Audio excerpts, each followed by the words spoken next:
Assalamualaikum warahmatullahi wabarakatuh dan salam sejahtera kepada semua murid-murid tahun 3.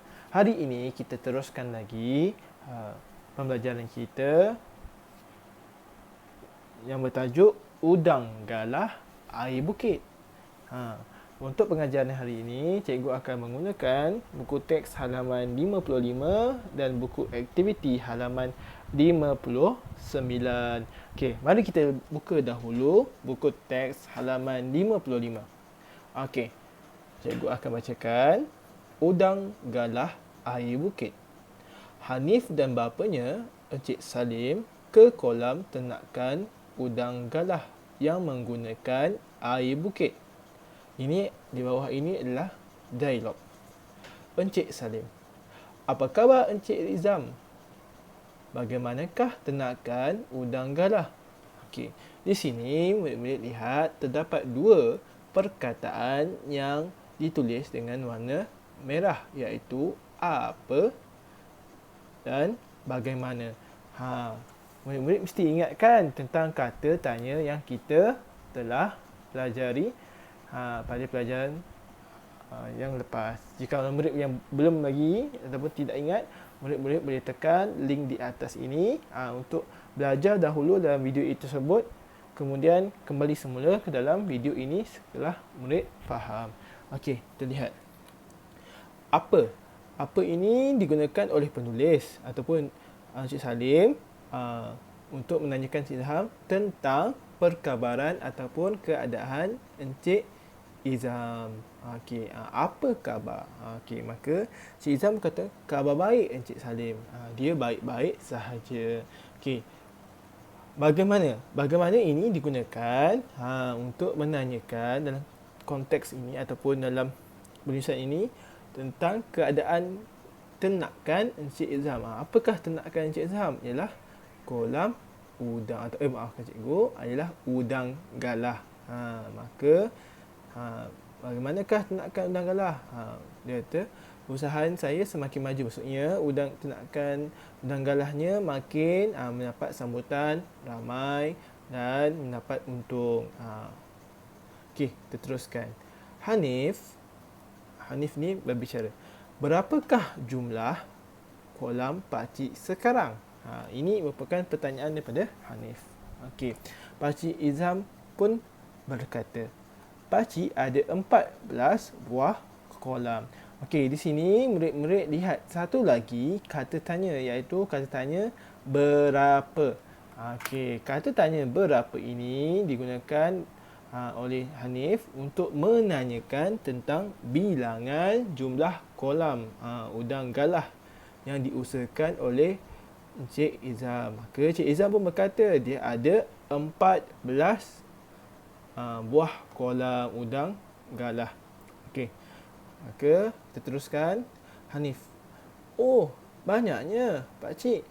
Dari manakah punca air kolam ini? Dari manakah punca air kolam ini? Okey. Manakah ini digunakan untuk menanyakan asal usul sesuatu keadaan. Contohnya, punca air. Dari mana dia dapatnya punca air yang digunakan untuk kolam udang ni? Maka Cik Izham pun mengatakan air kolam ini diperolehi daripada bukit. Manakah itu digunakan untuk menanyakan tentang tempat. Okey, seterusnya. Hanif: mengapakah pakcik menggunakan air bukit? Encik Izham pun mengata air bukit tiada klorin dan tidak perlu dirawat. Okey. Mengapakah ini digunakan untuk ataupun sebab mengapa Encik Izham menggunakan air bukit?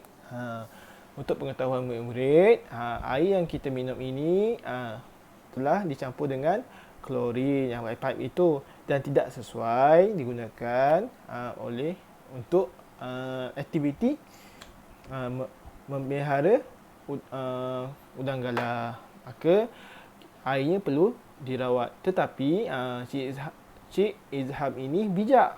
Dia menggunakan air semula jadi, iaitu air yang didapati daripada air bukit. Air bukit ini tiada klorin dan tidak perlu dirawat kerana tiada pencemaran. Okey, mari kita teruskan.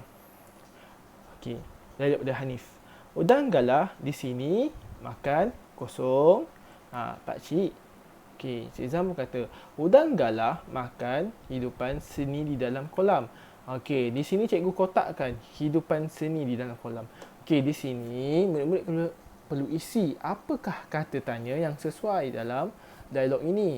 Okey, untuk mengetahui kata tanya yang sesuai, murid-murid perlu lihat pada jawapan ataupun respon yang diberikan oleh orang yang ditanya. Orang ditanya di sini ialah Encik Izham. Encik Izham mengatakan udang galah makan hidupan seni di dalam kolam. Okey, maka kata tanya yang sesuai di sini ialah apa? Okey, sebab udang galah ni Hanif ni tanya apakah yang dimakan. Maka Cik Izham pun mengatakan udang galah ini makan hidupan seni di dalam kolam. Maka apa itu kata tanya yang boleh digunakan. Maka ayat yang lengkap, udang galah di sini makan apa, pakcik? Seterusnya, mari kita lihat dialog seterusnya. Di sini ada kotak kosong. Penjagaan udang galah di dalam kolam ini. Okey, mari kita lihat jawapan dulu. Apakah respon Cik Izham? Udang galah di sini tidak memerlukan penjagaan rapi seperti kolam biasa. Udang membesar secara semula jadi. Di sini kita nak cari apakah kata tanya yang boleh digunakan. Okey, cikgu kotakkan di sini tentang respon Cik Izham. Okey, respon Cik Izham ini menerangkan tentang penjagaan udang galah. Cik Hanif ini sebenarnya menanyakan penjagaan udang galah. Selalunya untuk tertanyakan proses ataupun sebab ataupun bagaimana keadaan itu berlaku, kita akan gunakan kata tanya bagaimana. Maka ayat yang penuh ialah bagaimana penjagaan udang galah di dalam kolam ini. Okey, seterusnya Encik Salim. Baiklah Encik Izham, kami minta diri dahulu. Terima kasih atas maklumat yang diberikan. Okey, untuk aktiviti untuk hari ini, aktiviti kamu ialah buku aktiviti halaman 59. Okey, di sini dalam buku tersebut murid-murid dapat lihat telah diberikan kata tanya. Okey, untuk gambar 1 diberikan kata tanya siapa, gambar 2 di mana, 3 apa, 4 mengapa. Okey, setiap itu ada ayat yang telah diberikan. Ini merupakan respon ataupun jawapan kepada ayat tanya yang bakal murid-murid hasilkan. Seperti mana contoh gambar pertama, Encik Hong, penternak dan penjual cengkerik. Ini merupakan jawapan kepada soalan yang ayat tanya yang murid akan bina. Maka kita gunakan kata tanya siapa. Lalu kita bentuk satu ayat tanya.